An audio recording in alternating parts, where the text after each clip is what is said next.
Michelle or Felix? Yeah. Before we begin, let's play the video from our partner, Microsoft Philippines. Sorry.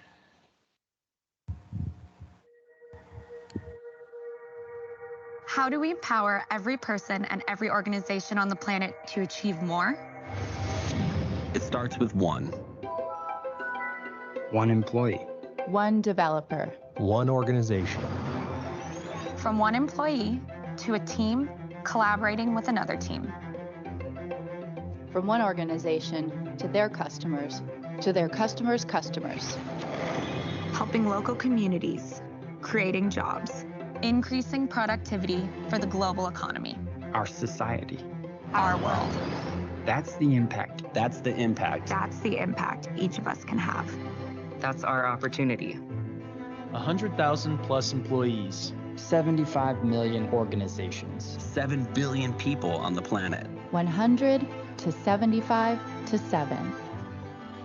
To make every small business more productive. To make every large business more competitive. To make nonprofits more effective. To make government institutions more responsive. To expand access to education. To improve healthcare outcomes. And to amplify human ingenuity. When we empower every person and every organization on the planet to achieve more, we empower the world.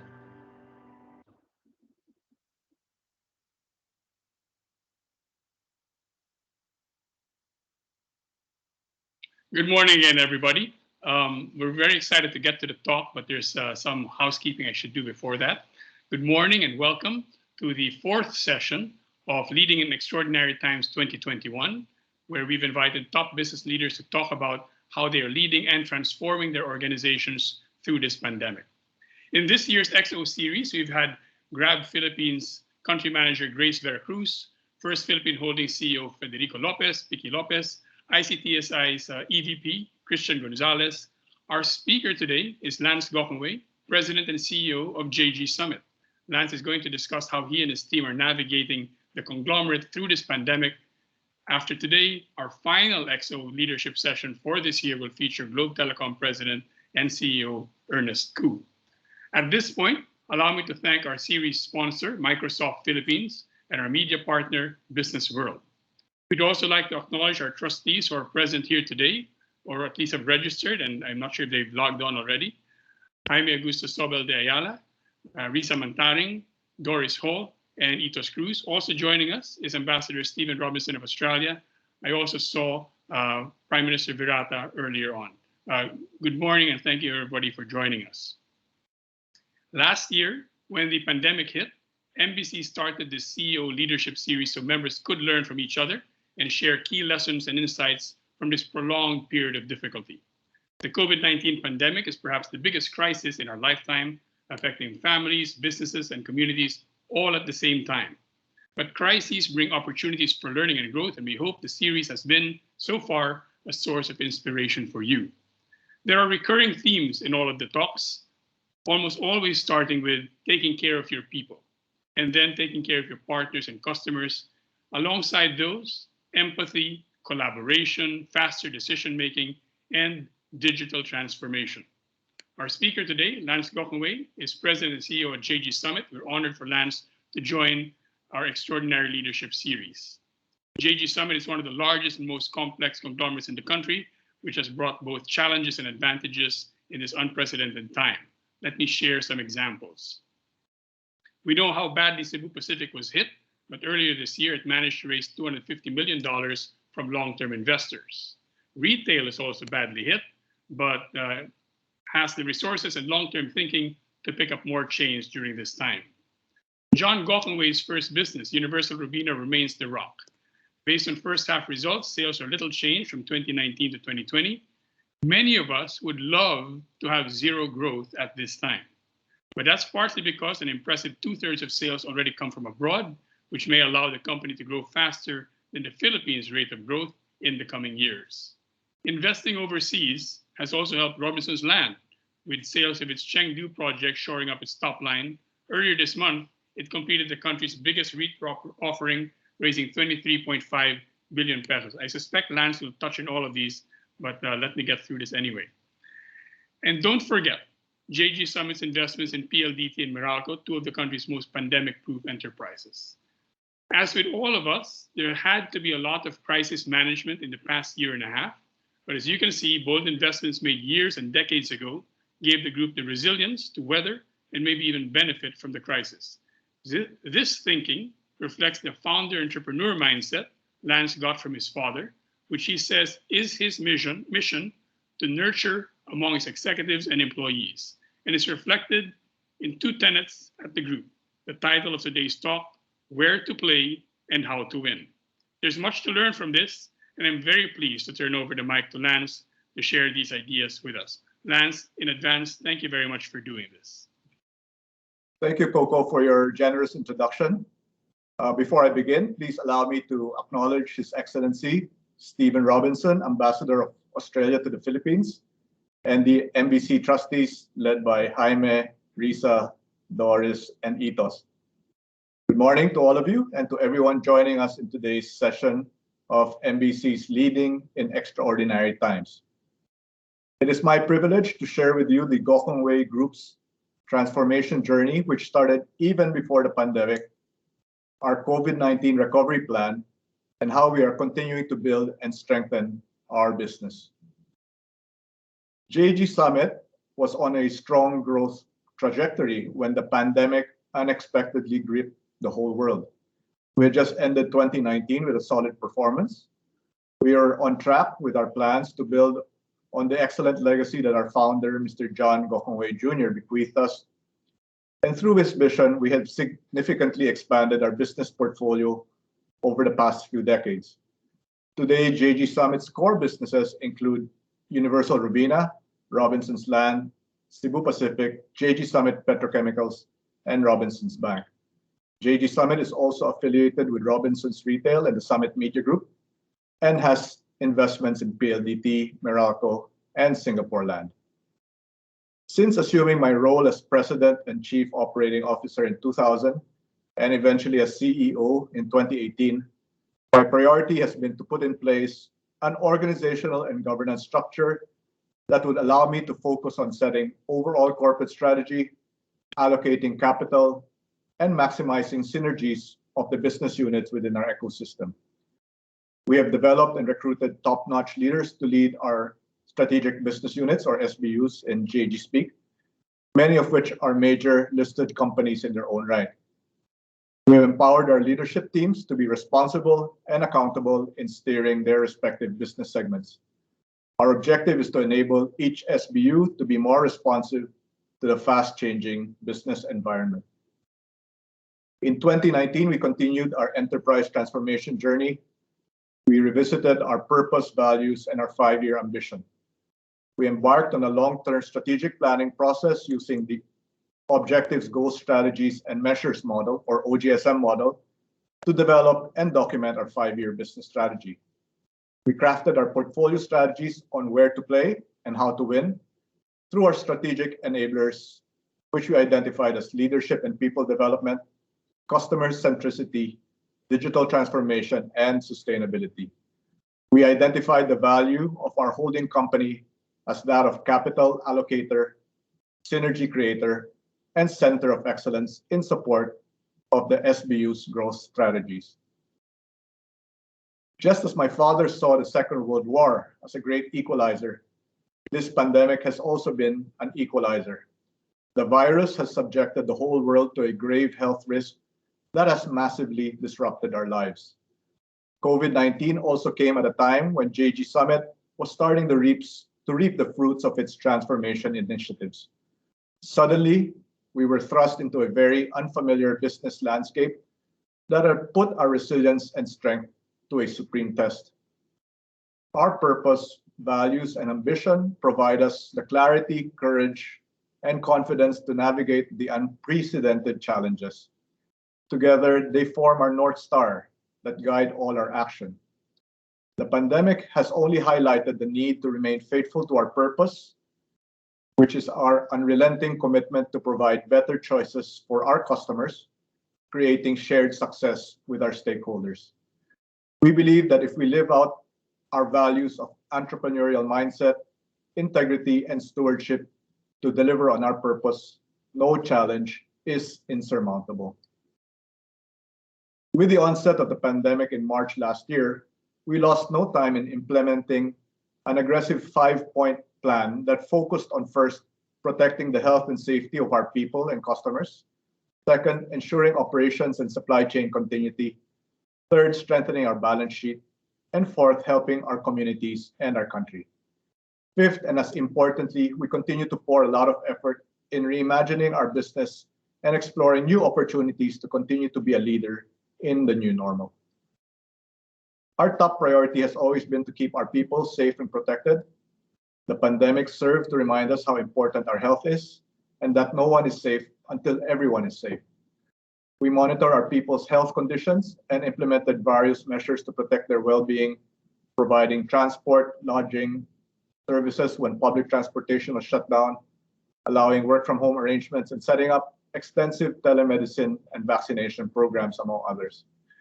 Our COVID Care telemedicine service is a dedicated channel that allows our employees to seek remote medical assistance for COVID-related concerns. We are providing free vaccines for employees and their dependents, as well as our third-party workers, through our COVID Protect vaccination program. Our vaccination rollout started in early July. It's ongoing in various parts of the country. Over 70% of our organic employees are already vaccinated as of mid-September, and in Metro Manila, over 90% of our employees are already vaccinated. We have learned that by protecting the health and safety of our workforce, we are also able to take care of our business and provide unhampered delivery of products and services to our country. Despite strict quarantine measures that forced many Filipinos to stay inside their homes, our key businesses remained operational to ensure the continued flow of our essential products and services to our customers. Thanks to the heroism of our frontliners, our supermarket, drugstore, convenience stores remained open to provide essential needs of our customers.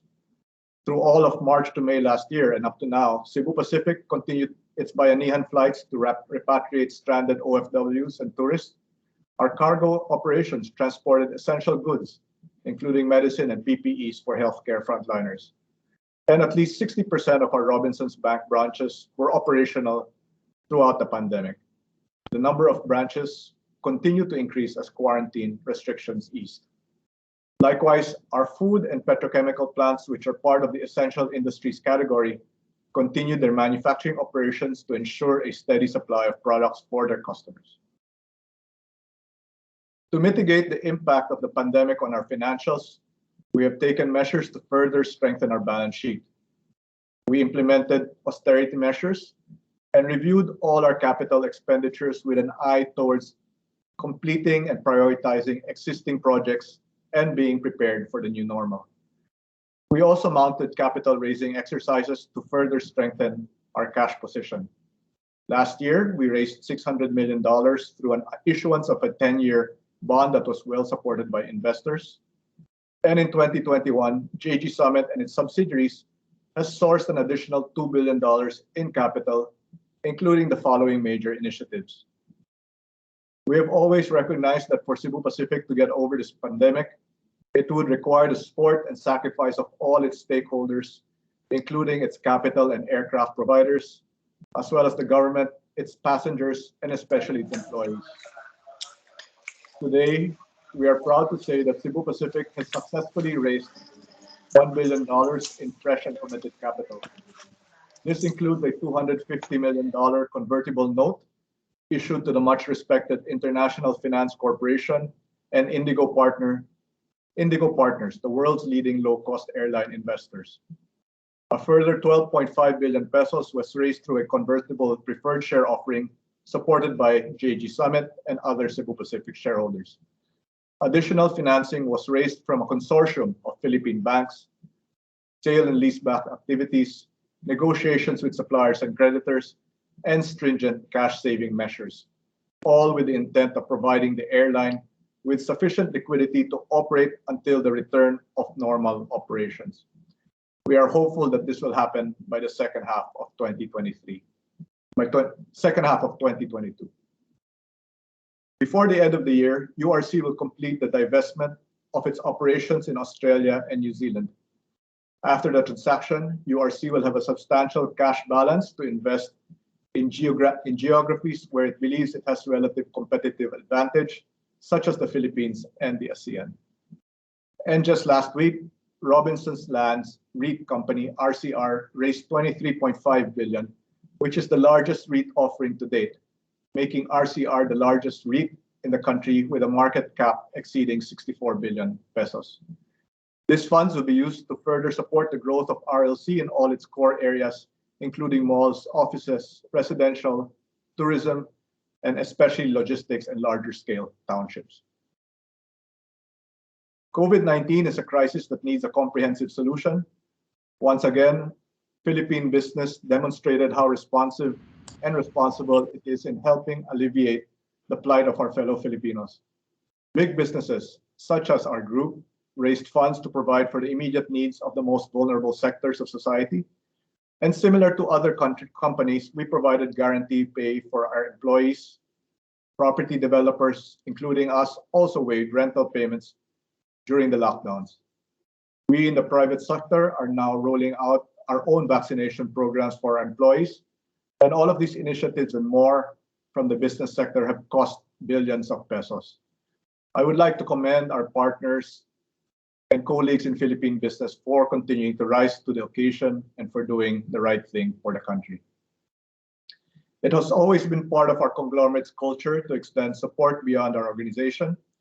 Cebu Pacific continues its humanitarian efforts by mounting bayanihan flights to repatriate OFWs and transport life-saving vaccines. To date, we have already carried over 16.5 million vaccines into Manila and distributed almost 11 million jobs to domestic locations across the country. 33 Robinsons malls nationwide have likewise teamed up with LGUs to provide safe, comfortable, and accessible sites for their respective vaccination drives. Over 1 million people have already been vaccinated in Robinsons malls. In addition, JG Summit's major shareholder, the Gokongwei Brothers Foundation, or GBF, through its early earmarking of a 150 million fund, supported various COVID-related initiatives through its One Communities program and its participation in Project Ugnayan. As you know, the delivery of quality education has become even more challenging during the pandemic. GBF continues its primary mandate of contributing to the country's progress through quality education, particularly in the fields of science and engineering. The GBF is currently supporting 600 STEM scholars a year on top of its other initiatives. And most recently, GBF partnered anew with the Ateneo de Manila University to further make a lasting impact on Philippine education. The Ateneo's newest component school, focusing on education and learning innovation, has been named the Gokongwei Brothers School of Education and Learning Design, or GB-SEALD, and this is in recognition of the GBF's extraordinary donation of 250 million pesos to establish the GBF Endowment for Educational Innovation. COVID-19 has caused a lot of disruption, but it has also created a lot of new opportunities. The need for social distancing has dramatically altered consumer behavior and accelerated acceptance of digital platforms. Using mobile phones to order food, buy groceries, pay bills, enjoy entertainment, read the news have now become new normal. This trend will only grow as people are now accustomed to this convenient and safe experience. The pandemic has further accelerated our group's multi-year transformation program that we laid out even prior to COVID-19. Our strategic thrust, especially digitalization and customer centricity, have become more important, especially in light of rapidly changing consumer behavior and the evolving business environment. Our Digital Transformation Office, or DTO, which we set up in 2018, has been helping our conglomerate create great end-to-end user journeys and innovative products for customers, employees, and business partners. The Digital Transformation Office has also been working with our HR and leadership teams to educate and support our organization on the new ways of working, that is being agile, customer-focused, and data-driven while using the power of emerging technologies. An established incumbent like ours has a so-called unfair advantage, which is our existing assets within our large ecosystem. We're blessed with a solid corporate reputation, well-loved brands, a large and loyal customer base, thousands of vendor relationships built over time, an ASEAN-wide footprint, a strong and balance sheet, and the support and respect of the capital market. Most of all, we have a strong leadership team and a committed workforce that can be harnessed to create and maximize all these opportunities the ecosystem creates. By leveraging such valuable assets and employing new ways of working, we hope to be able to create value for our customers and help our business units grow. For instance, Robinsons Retail was able to create Go Robinsons, its digital store, just 2 weeks after the first lockdown was implemented.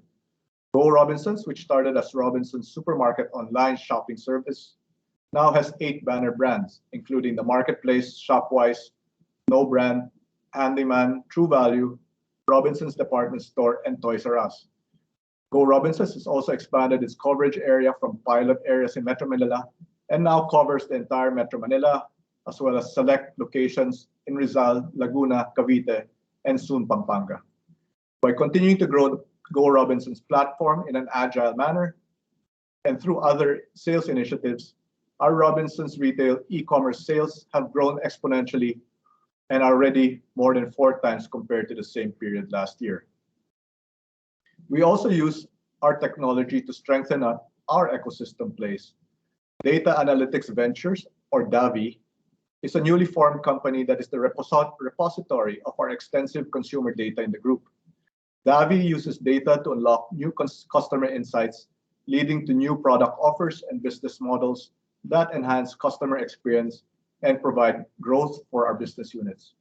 One of DAVI's major programs is the integration of the loyalty platforms of Robinsons Retail and Cebu Pacific, and branded as Go Rewards. This unified loyalty platform will provide a better rewards experience that is able to create personalized journeys through the effective use of data.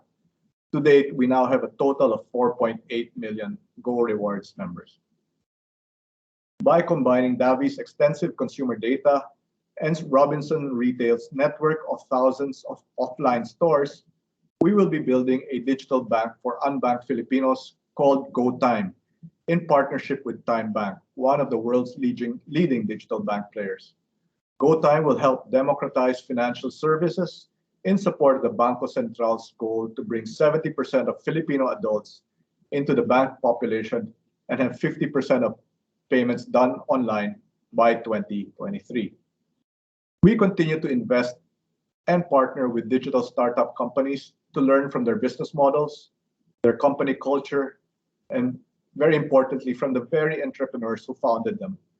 We are substantial shareholders in several famous Philippine startups like Grocery and Kumu, which I guess are 2 of the most successful digital startups in the country. Robinsons Retail and JG Dev, our venture capital arm, invested in Grocery, which is digitizing sari-sari stores. Grocery used Robinsons Supermarket's network of stores to support its fast growth. It currently directly covers more than 50,000 stores and aims to further expand its user base to 300,000 new stores by the end of 2022. Its ultimate goal is to serve 1 million sari-sari stores. Meanwhile, our Go Robinsons digital stores uses Grocery's technology to optimize our own picking and packing operations. Our efforts to adapt to the new normal are not limited to digital transformation. We continue to focus on strengthening our core businesses and creating new adjacencies, which is basic to ensuring our continuing growth. We have allocated capital for strategic investments that will add value and expand our core businesses and adjacencies. URC's acquisition of Central Azucarera de la Carlota and Roxol Bioenergy made URC sugar and renewables the #1 player in the sugar industry. Robinsons Retail has further strengthened its #2 position in the drugstore industry through the acquisition of Rose Pharmacy. Rose is the leading drugstore chain in Visayas and Mindanao and will complement South Star Drug's strong presence in Luzon and Metro Manila. JG Summit Petrochem, another subsidiary, is about to complete its more than 60 billion peso expansion program, which will increase its cracking and polymer capacities by over 50% and expand its value chain to downstream products through the Philippines' first aromatics and butadiene extraction units. JG Summit Petrochem also recently entered the fuel sector through Peak Fuel. This new subsidiary, which is dedicated to the wholesale trading of LPG, will supply refillers and marketers. Today, Peak Fuel has the largest storage capacity among LPG terminals among all domestic players. The past 18 months have been extremely challenging, but we have learned many lessons along the way. The pandemic has reminded us how we are all interconnected as individuals, communities, and nations. We need to pull and raise each other up so that no one is left behind, for we are only as strong as our weakest link.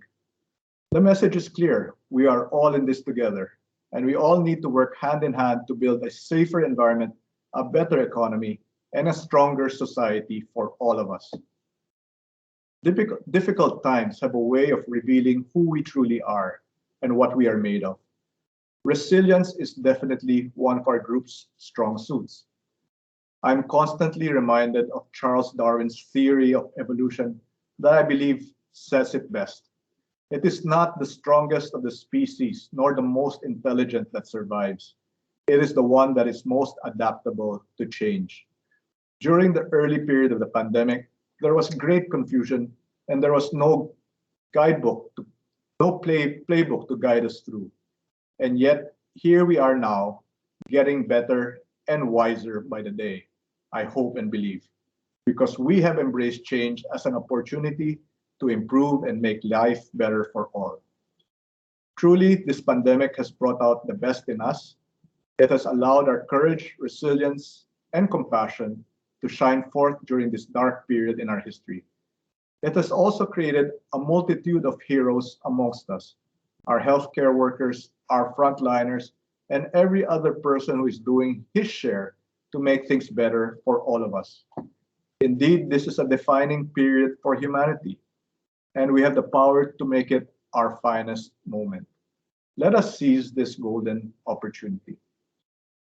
As one of the prime movers of the Philippine economy, we at the Gokongwei Group will continue to deliver on our purpose of providing better choices for our customers and creating shared success with our stakeholders so that we can be a true force for good for our business partners, our communities, our country, and our workforce.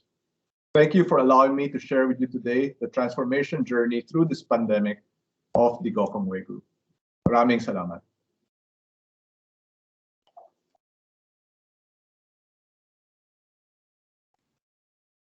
Lance, thanks very much for that. It says here informative presentation, but really inspiring, especially the last part where you're talking about how you turned around and how the whole country has to come together. Thanks very much for that. We're going to divert a little bit from our usual now. Instead of me, it will be our board member, Risa Mantaring, who will chat with Lance and moderate the Q&A. Full disclosure, Risa is an independent director of URC. We're sure that means her questions will have great insight rather than be a reason for her to be too easy on Lance. Before I turn over to Risa, I'd like to inform everyone that we call an off-the-record session right after the main program that will run until at least 11:45, and you can ask Lance and Risa and others in this group any question you want. Just be respectful, of course. After that, we're going to call that off the record from 11:30 to 11:45. If you want to join, please just stay after this meeting. We'll keep the room open till 11:45 or a little after that. Finally, before I turn over to Risa, may I please invite our audience. We seem to have a problem with the chat function for some of you. If you're not able to put your question or comment in the chat, please raise your hand and we will call you. If you're able to put it in the chat, please put it there and we will call you as well. And with that, let me turn over to Risa and Lance for the first part of today's discussion. Risa? Okay. Morning, everyone. Morning, Lance. Morning, Lisa. It's really a privilege to have Lance with us because, as probably many people know, he does not readily talk, doesn't readily accept speaking invitations. So we're really privileged. And I think it shows by the number of participants that we have today. I think we have a record number today, Lance. When I was listening to you talk, what was really running through my mind was that saying about crisis being a time also of opportunity, and the characters being the same for crisis and opportunity in Chinese. And I think the JG Summit Group has certainly turned this crisis period also into a period of opportunity, as seen in the various initiatives you've been taking. So we just wondering, you talked about the 5 factors that you focused on: health and so on, no? So during the crisis, in terms of managing your people and leading your people, you talked about prioritizing, of course, their health and safety. What other new approaches have you taken in leading and managing them? Because in these tough times, they really face unique personal challenges. As we know, people are all in different situations. Yeah, thanks, Reese, for that question. I think we were ultimately, it was fortunate that I assumed the leadership of the group in 2018, and that at that time I got the leadership together, and we were able to get together and spend a few days really thinking through what's unique and what's different about the Gokongwei group. What would we like to be known for, and what ultimately is our purpose. And we agreed on our purpose, which I guess I've repeated a couple of times here. And it's ultimately about having unrelenting commitment to provide better choices for our customers, and more importantly, creating shared success for our stakeholders.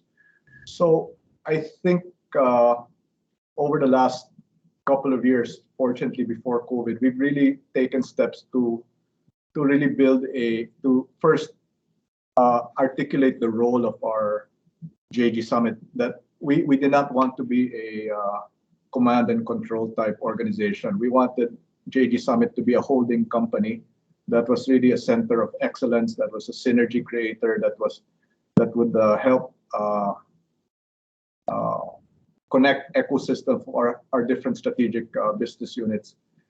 And as a result of that really necessitated the recruitment and the development of leaders for each of our strategic business units. And hopefully these strategic business unit leaders share the same values and beliefs as the family has, or as the board has, no, in terms of pursuing what our corporate purpose was. And I think this really served us really well during the COVID situation, where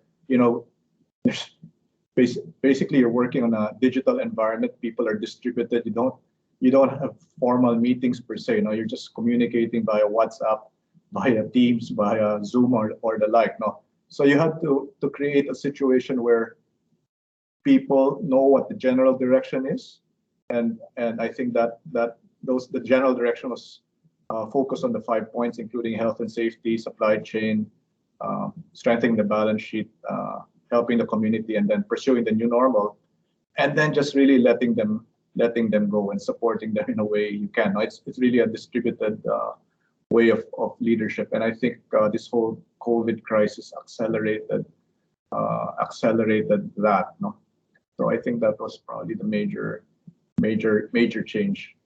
It made real, and it created the opportunity to accelerate the decentralization that we wanted to initiate.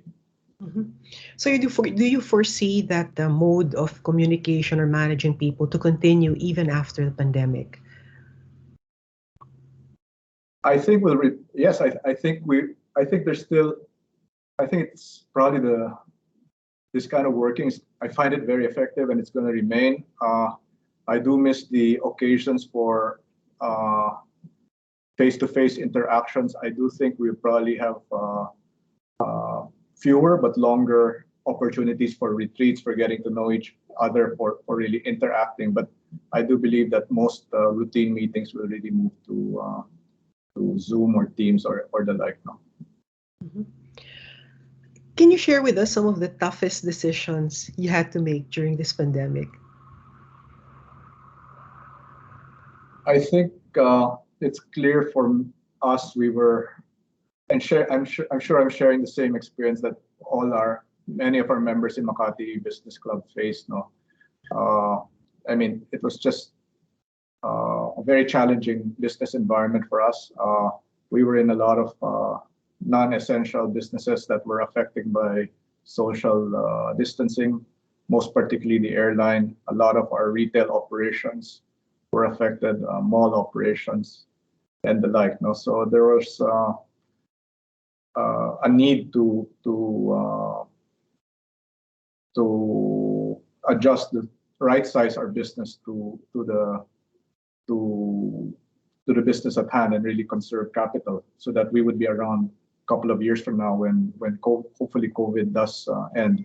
So I think just like everyone here, I think the most challenging thing we had during this crisis was really the substantial cutbacks we had to make in our employee counts. For instance, in Cebu Pacific, you can imagine a state where we have 75 aircraft, we have 2,700 flights a week. Between March and May, we were nearly at zero. Today, 18 months after, we're only flying at 15% of capacity. So that has entailed really a large sacrifice from our employee base. Now we've I guess we've employed everything we can. Obviously, first starting with voluntary retirement programs and the like, no, and I guess management took pay cuts as well for a significant period, just to ensure that that we send the message across that for the airline to get through this, we can't act business as usual. No, we had to demonstrate that we were really committed to making the painful sacrifices needed to ensure that this airline was around after. And I think that was the most challenging part of it. I guess what I can say is we just try to be as transparent and communicative to our employees in this time and really try to deal with it in the most empathetic manner possible. But ultimately, that was the most challenging part of this pandemic was the substantial reductions we had to make and really speaking to a lot of individuals and having to explain to them the situation and the reality of the situation. Yeah. You run a very diverse business, obviously. And as you mentioned, the airline has been one of the most challenged. So you've raised fresh capital, you've had to right size. What other measures do you think you need to take for the survival of the airline? And what's the outlook for the airline industry? I think the short-term outlook, this is really the biggest, most challenging time the airline industry has faced now. Worse than the global financial crisis, worse than 9/11, worse than SARS, because this is a global event. No, and I think the Philippines has had one of the harshest lockdowns in the world. No, and unlike other countries where you're beginning to see from a few months ago that domestic travel has been allowed unimpeded, in the Philippines there's still very substantial restrictions on travel. So of course we followed that 5-point plan. First priority was ensuring health and safety of our employees and our customers, and we did this through a lot of process changes as well, including trying to make the check-in process and entire process as contactless as possible. The second thing was again to ensure business and supply chain continuity, and we're proud to say that Throughout this situation, we kept on flying, even between March and May last year, and did our job. We continue to be the largest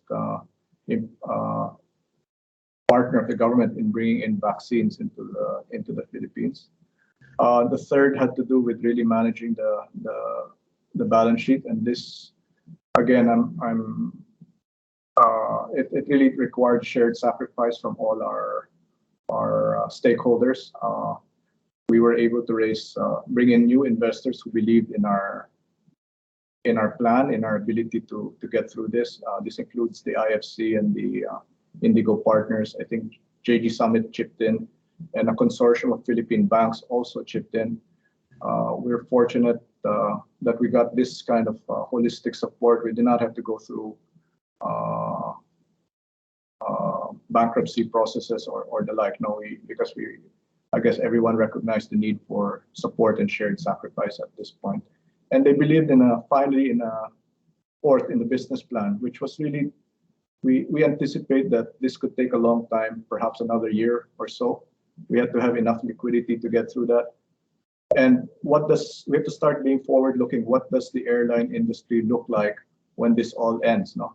And we have to say that we're going to be competing with new airlines that are formed, that are leasing very cheap aircraft. We're going to be competing perhaps with other airlines, including a renewed Philippine Airlines, which will have a better cost structure after its current Chapter 11 process. So we have to have a cost structure that can compete with them, and that on our part is really premised on really renewing our aircraft on the world's most efficient aircraft, which is the Airbus 321neo,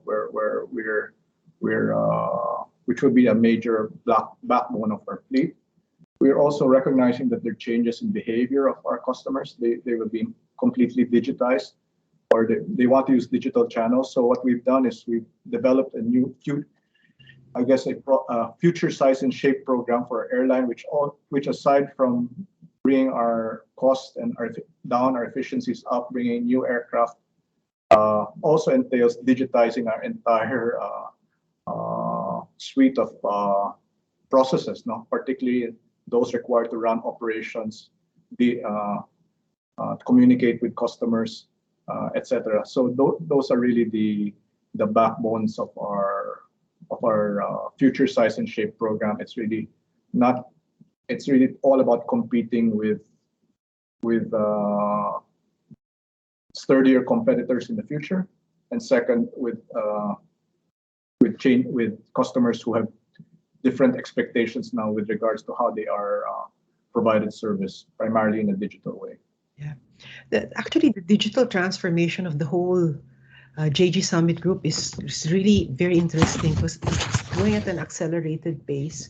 So moving to a different industry, Robinsons Bank is investing really heavily in digital banking. You've developed many new services since the onset of the pandemic, and the bank was recognized as the most innovative in digital banking services for 2021 from the Global Economics Awards.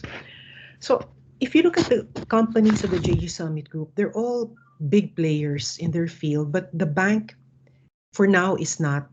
So we're just wondering, what's your vision for the bank, and how will you differentiate it from everybody else who's rushing into digital banking? Even Paymaya is going into it.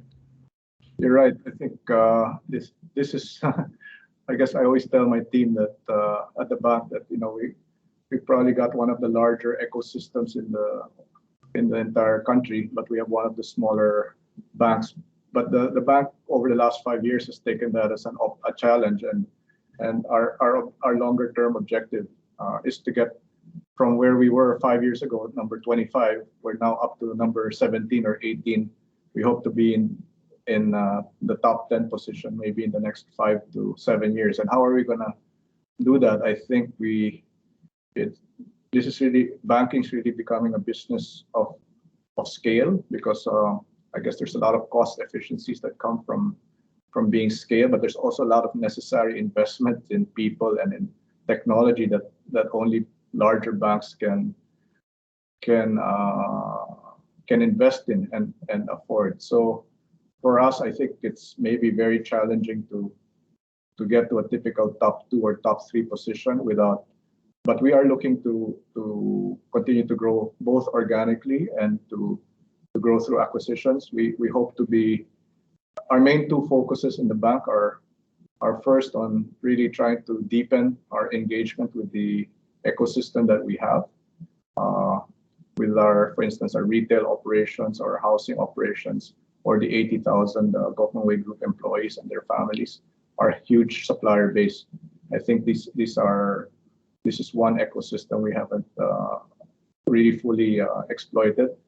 I think the creation of our data analytics venture will also create opportunities for the bank as we have now personal channels and a lot of means of communicating with about now 4.8 million loyalty members in our Go Rewards program. I think that will help the bank a lot. And then the third, I think, is really investing a lot in digital, because I guess the traditional advantages of big banks, which are their huge branch networks and the like, will become less important over time. And I think the digital touch points will be much more important. I guess the only way for a smaller bank to compete is hopefully to be faster than the larger banks, no? and try to take ahead, but still take advantage of the inherent ecosystems or unfair advantages there are from being part of a major conglomerate. I think there's a follow-up question to that from Dr. Aris Alip. Dr. Alip, would you like to ask your question? Thank you very much, Risa. Thank you, Lance. Yeah, we're very interested from the microfinance sector with your GoTime digital bank. Are you, as part of your strategy in working in reaching the unbanked and underserved, will you be working with the existing microfinance institution or with rural banks? Lance, Doc Aris is asking whether you will cooperate with him or compete with him, I think. I think I'm always welcome for this kind of things, because my business is poverty eradication. That is my advocacy. So the more institutions, bank, I've been lobbying commercial bank to go into this sector. So I'm not really on this competition side. I'm really more on the business of poverty eradication. For people who don't know, Doc Aris runs the biggest microfinance organization in the country. Lance, please go ahead. Yeah, I think Dr. Alip, I think we totally look up to what you've built with CARD over the last many decades. It's really made a significant impact on our fellow Filipinos. And I think one of the intentions we have at why we're interested in the digital bank is really, it's precisely the same thing. No? It addresses a major pain point that many of our countrymen face. No, we want to support the BSP's objective first of serving the unbanked, getting 70% of the Philippine adult population to have bank accounts by 2025. We also want to support the BSP's objective of getting 50% of all digital payments of all payments to be done digitally, because if the reason and digital enables this, no, because it's without all the face-to-face interactions, the cost per transaction will drop relative to a branch transaction, but it's hundreds, no, it's 1/100th the cost to do so digitally. So this opens up the ability to serve so many more customers efficiently, yet in a sustainable and profitable manner. So that's the objective of the digital bank, is really to really open up the financial services to the unbanked, and also there's a lot of millennials out there who do have a lot of financial resources, but just will never want to go to a branch. So there has to be a way to also meet the.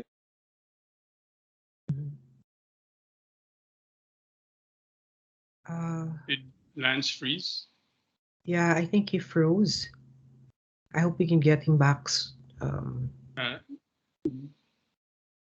okay.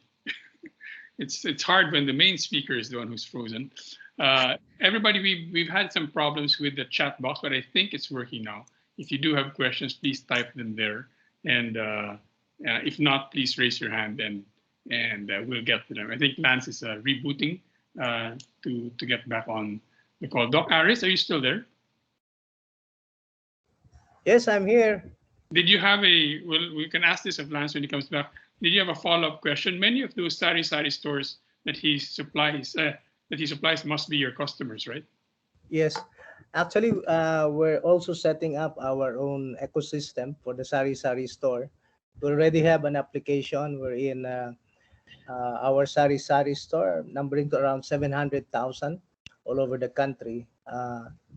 We are now connecting them from one another, and also we're also connecting them with our suppliers. So yeah, maybe we will work definitely with different supermarket malls so that this can be connected.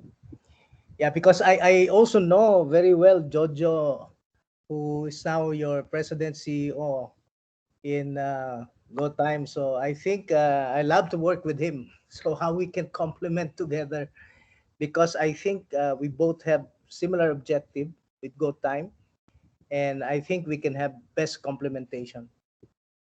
That'd be great. I think you're referring to our CEO, Jojo Malolos, who I guess 2 to 3 years ago made the brave leap to come back to the Philippines because he came from a successful career as a technologist abroad. Actually, he wanted to. Yeah. Yes. He's actually here. I think he can hear all of this. Yes, actually, I told him, pinapayaman mo lang yung iba. Why don't you come here to the Philippines? Come back again, because we worked together in Cambodia, because Card also have used to own substantial shares in 2 banks. So I said, let's all return to the country. So I'm glad that you got him. Yeah, we're very privileged to have him in the team. Yeah. Thanks, Doc Harris. Risa? Yeah, there's another question coming from Anne-Marie Corominas, who's the head of public policy of PepsiCo. Anne? After her, we will have Mario Veloso from Studio Graphics. Risa, you can ask my question. I think I had written it before, right? Okay. I didn't make a copy of it. We prefer to hear your voice. Yeah. And you want to relate your question? Oh, I didn't take a copy of it. We submitted it, right? So we don't get a copy of our question. You can ask it, Risa. Okay. I can do it. Okay. As JG Summit refocuses investments for future growth in light of the COVID pandemic, how has this impacted JG Summit's outlook on sustainability, the environment, and its specific programs in this area, both in the Philippines and regionally? Yeah, I guess sustainability is really it's a must now. No? It's not just a hygiene factor anymore. It's for any business. It's just, if we go back to our company purpose, no, we want to provide our customers better choices, and we have to create shared success for our stakeholders. Sustainability, if you talk to our employees, to our customers, to our stakeholders, sustainability is one of the top 1 or 2 issues that they're concerned about. And a company can only flourish if it meets the needs of all its stakeholders. So we have identified sustainability together with digital transformation, customer centricity, and people development as one of our 4 enablers or planks that the holding company would support our SBUs in developing or building centers of excellence. So about 4 years ago, we started by appointing sustainability leads, which report to the respective CEOs of our SBUs. We all got together and said what would be our priorities, and we aligned our sustainability priorities against the UN SDGs, and we identified 5 of them, and they have to do with shared success, better choices, climate action, resource circularity, and people development. About 4 years ago, we appointed the sustainability leads. We trained most of them. 3 years ago, we started with baselining where we were in terms of all these 5 factors. That's the first phase. Today, we're in the second phase where we are now actively setting targets and measures for how should we be assessed or judged by our stakeholders in achieving all the targets for these 5 goals.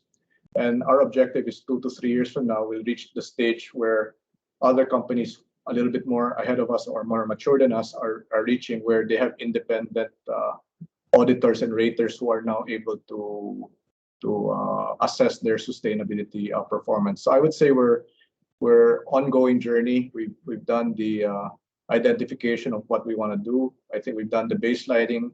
We're in the process of publishing targets for 2030 for each of our companies. And in 2 to 3 years, we hope to be in the stage where we can be rated by external parties.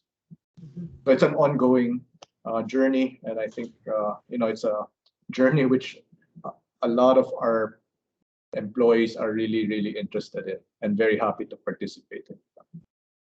Yeah. Thank you. I think especially the younger ones, this is something that's very important to them. We have another question from Mario Veloso of Studio Graphics. And then after Mario will be Elmer La Peña of Testec. Mario, would you like to ask your question? Yes, good morning, Lance, and thank you very much for such an informative discussion. I would just like to ask what sort of measures do you guys have in the group? Like, I was just wondering, how do you measure productivity and or performance of your people in a work from home arrangement, like managers and the lower ranked staff? And second question is, how big is your digital transformation office? Thank you. Yeah, okay. I think that's the eternal question. How do you measure productivity on a work from home arrangement? I think we do that. I guess it's really part of the we have new tools. We also brought in new tools, digital tools, really for one of the things we're working on is really to create as part of building an agile culture is really to have frequent feedback and frequent performance reviews, not your traditional once a year performance reviews, but ongoing conversations with our people. No? And we do this through a HR tool that we have called Darwin Box. And what we're trying to do, I don't think we can exactly measure the productivity of all our people from work from home. But what we do is we try to have much more frequent engagement activities in terms of feedback and in terms of soliciting feedback, in terms of providing feedback, in terms of teaching our people to coach, so that the communications are more frequent. No, I can only measure employee engagement. I cannot really measure how productive our people are aside from traditional metrics like revenue per employee, etc. So I would say we're still not yet that. It's a process. We're not yet there, but I think so far it seems to be the employee engagement numbers are up. I think people seem to be.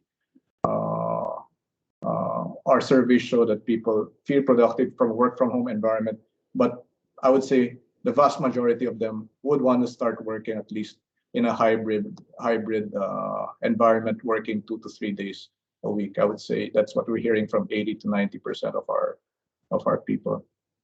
With regards to our digital transformation team, at the JG Summit, the Digital Transformation Office, it's actually we formed this team in 2018.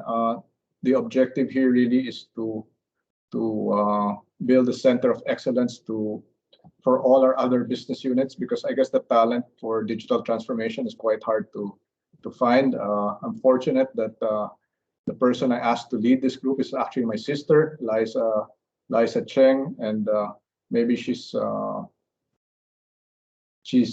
certainly had a lot of experience in it because her own business she was the #1 magazine publisher in the Philippines, was radically changed by digital, and she's had to transform it to now what is probably the largest digital content or digital provider in the Philippines, no? Digital content provider. But she has a team of about 35 to 40 people at the head office. But what we are trying to do is really have each of our SBUs, as they get larger, build their own digital transformation teams, no? Because I think it's important that as long as the company is large enough, it has to be digital. It has to build its own capabilities. The center of excellence is at the holding company, though.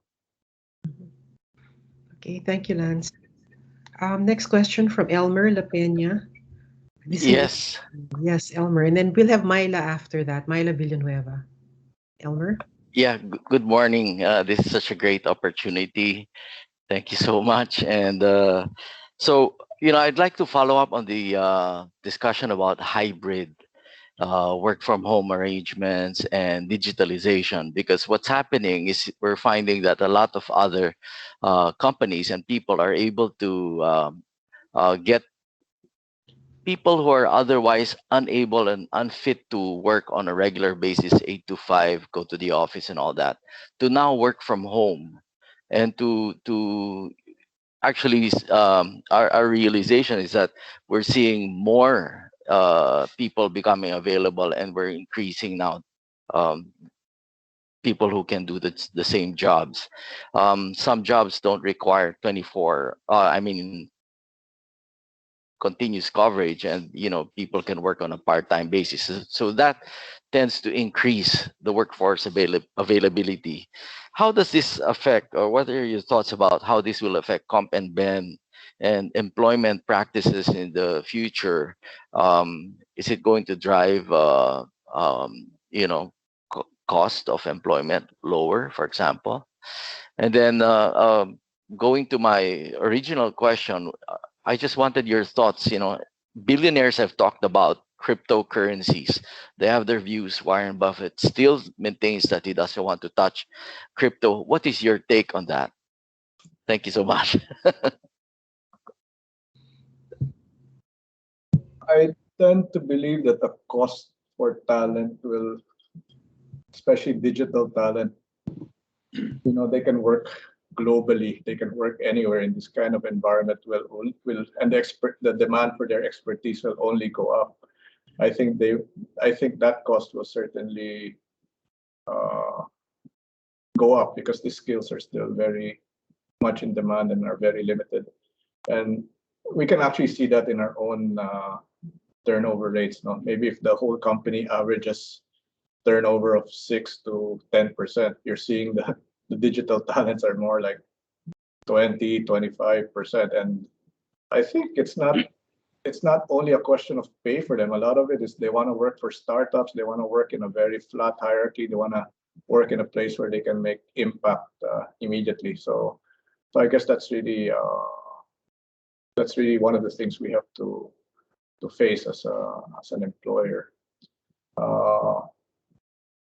Cryptocurrency, I really don't have an opinion there, and I wish I had invested in it 10 years ago, but I don't have any crypto investments, and I can't say whether it's going to go up or down.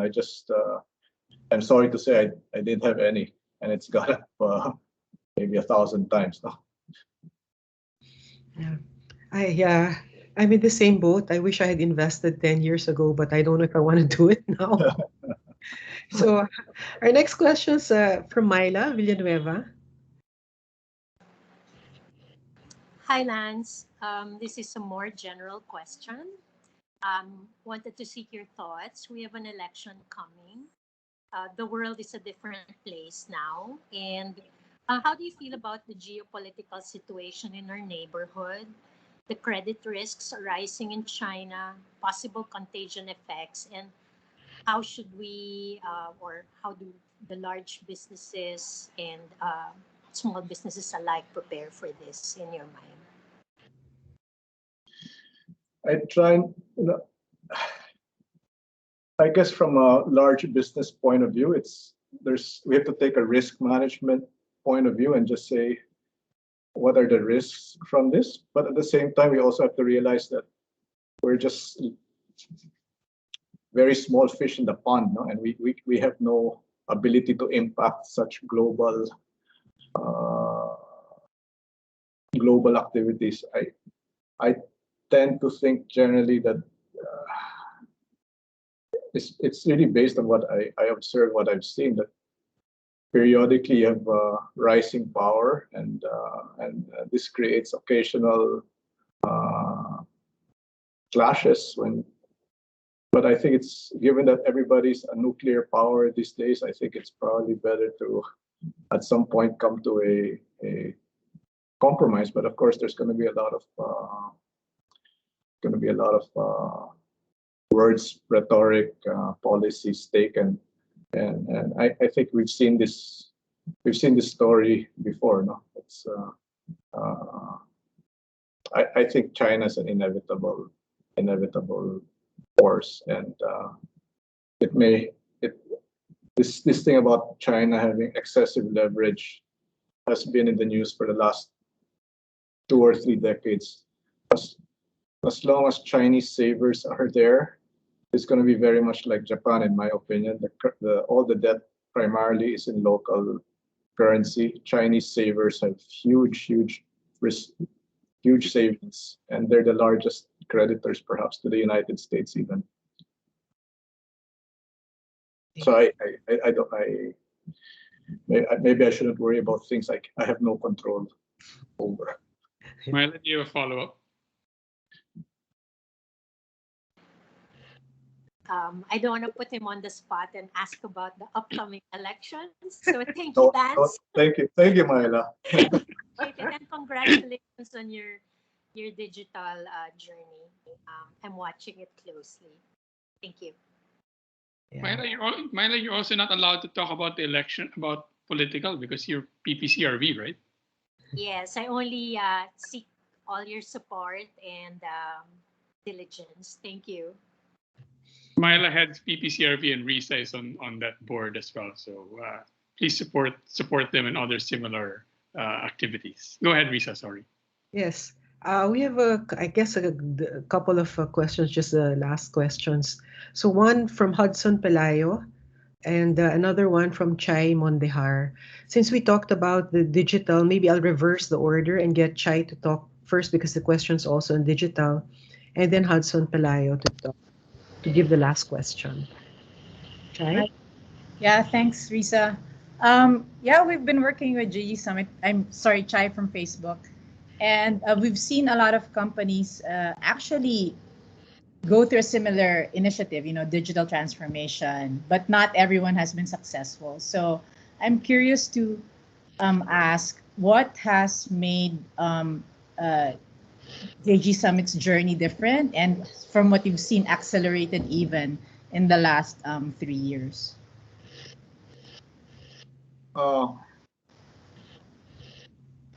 I think it's very early days in this digital journey. If you're looking at K to 12, we're probably in K or 1. So this is an ongoing journey. But I think what gives us confidence is this is really of primary importance to our leadership team, to our board, that digital transformation is on top of our agenda. And I think it's the people in the company can see that it's in the 5-year plans of our leadership teams. It's how they get measured. They can see the amount of investment we are making, not only in the technology, but also in the people and process, in setting up the center of excellence in the JG Summit team in a holding company. In the training we're doing for most of our people. We also even have frequent events where we celebrate successes. We have a lot of lighthouse projects ongoing at the same time. So there's no certainty we'll succeed, but we're trying to give it as much of a chance of succeeding as possible. So, I think that's something we often see where it's driven from the top to get so much more attention. So before we ask the last question, because we've run out of time, I think there are a lot more questions that people would like to ask. But Coco, you have something to say before we ask the last question?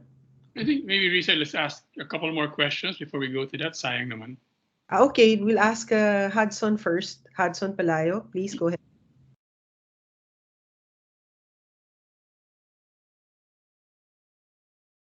Hudson, are you there? Maybe we'll jump. Maybe Yeah, we'll jump. this question. Hudson has had a question which he sent in. Any plans for JG Summit to be a major player in the healthcare or pharmaceutical sector? You had mentioned the Rose Pharmacy earlier, but I guess he's asking if there are any other plans. we are looking at the healthcare space primarily because it's just like in any other country, it's driven by longer term trends such as aging population and the like. And the healthcare spend as a percentage of the economy will continue to increase as people get wealthier.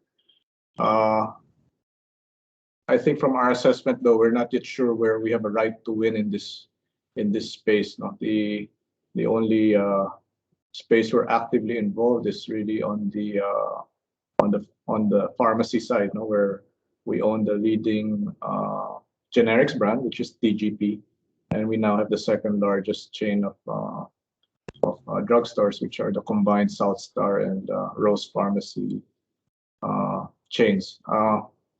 So I think we are interested in the space. How to play it properly is a different equation. No? So whether we have a right to win in this space, I think is a question that has to be still determined. Yeah. Okay. We have, I guess, Coco, Yeah. maybe you want to do the QR code one before I ask the last question. Right. Where was I? Sorry, guys. I got enthralled by the discussion. I think you need to discuss the QR code. Yeah, for that. Okay. So thanks to Lance and Teresa, of course, for that great discussion. Before Risa asks the last question, we'd like to invite your comments and feedback on today's event. Please scan the QR code that we're flashing on your screens right now, or you may also click on the link that we're providing in the chat box. Either of those will get you to the feedback form. Please note that we may use your comments in our publications. Also a note before Risa asks the last question, as we wrap up the session, after we officially close, there will be a few minutes off the record. We'll turn off the recording machine. And it's been a really great discussion, guys. Lance has been one of the better back and forths that we've had in this series. So thanks very much for that. But there will be an opportunity for more questions, maybe more informal ones, right after we close officially. With that, I'm going to turn over to Risa for the last question. Okay. I'll ask two last questions. One, very quickly, when do you think the economy will go back to 2019 levels? Because there's been a bit of a back discussion on that. And the last question I'd like to ask, I've observed that JG Summit's risk appetite is higher than it is for most conglomerates. And that has led to a lot of huge successes. But I'm sure, with more greater risk, there's also failure. So how do you handle it when a failure does happen? Yeah, maybe I'll answer the second question. I think that's one of the founding values of JG Summit is really in the effort of providing better choices. You're always trying you have to take an entrepreneurial stance. So that's oftentimes being first, no. So I think we've made some major investments before that were, I guess, highly that appeared risky, no, like going into the third player in telco, or building a low-cost carrier, or building a petrochemical plant, or going overseas as a food company. But so I think that's really part of the entrepreneurial spirit, which we'd like to retain at JG Summit.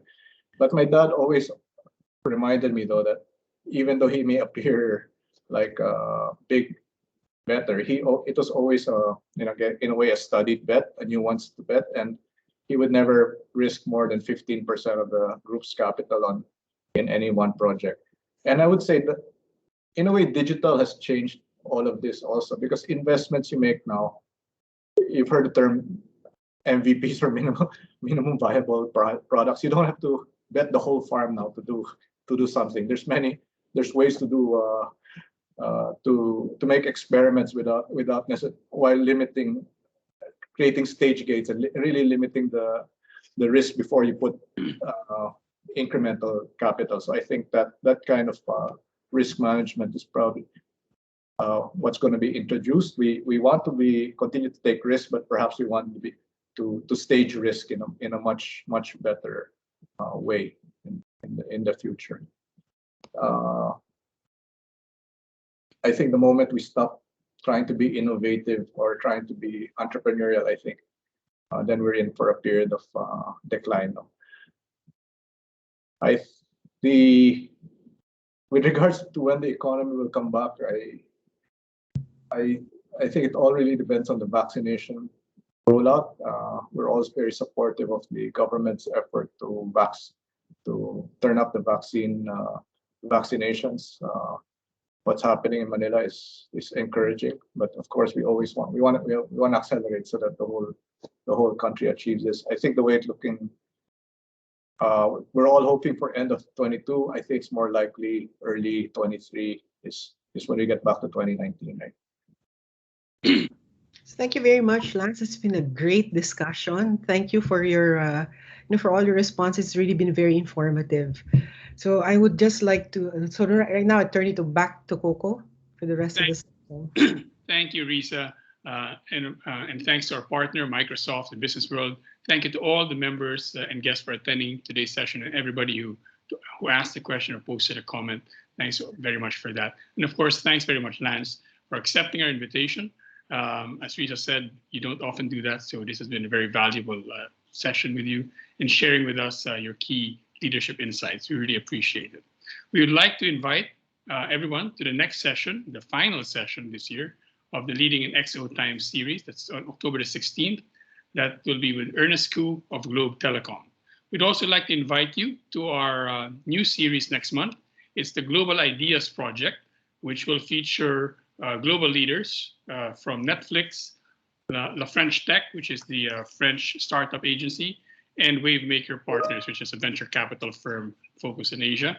Please mark your calendars and save the dates for this new series. And with that, hold on, am I missing anything else?